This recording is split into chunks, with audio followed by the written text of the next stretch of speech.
Dans cette vidéo du chapitre 30 de mes notes de cours, on va maintenant répondre à une question instantanée de la section 1.11 du livre de Séguin sur le théorème de Gauss. La question instantanée 1, que j'ai intitulée le flux à travers une sphère entourant une bille chargée prise 2, parce que c'est une reprise de la situation précédente, de la situation 2. Donc on peut lire la question à la page 100 là, pour réaliser qu'on nous demande de refaire qu'est-ce qui arriverait avec le numéro précédent, avec la situation précédente, si on utilisait une charge positive de 8 microcoulombs.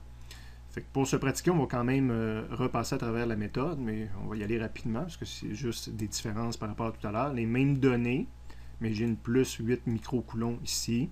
Je cherche encore les flux à 2 et à 4 mètres de distance de ma bille. Au niveau du dessin, ce que ça va changer, c'est que ma bille au centre, je vais la mettre positif et le champ électrique va être inversé par rapport à tout à l'heure. Mais j'ai le même dessin en dehors de ça.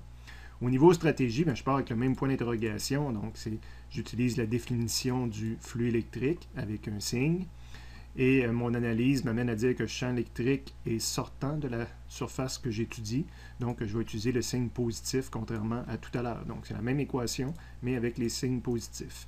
L'étape d'après, c'est beaucoup trop d'inconnus. Je vais régler les inconnus de A qui sont seulement des calculs d'air. Ça ne change rien d'avoir inversé la charge pour les calculs d'air, donc c'est les mêmes équations que tout à l'heure.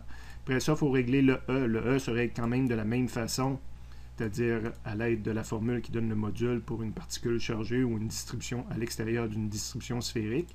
Et en plus, dans cette formule-là, on prend la valeur absolue, ce qui fait que j'ai plus 8 microcoulombs ou moins 8 microcoulombs. Je vais écrire moins 8 microcoulombs contrairement à tout à l'heure, mais ça ne change absolument rien au niveau du résultat.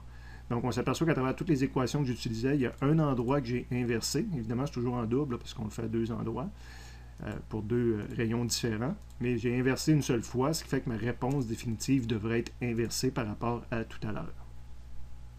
Et si je rentrais ces 6 nouvelles équations-là dans ma calculatrice, on voit cette fois-ci mes deux flux électriques, je les ai définis avec un signe positif. Et ça a inversé ma réponse finale. C'est la même valeur que tout à l'heure numérique, mais avec un signe positif maintenant.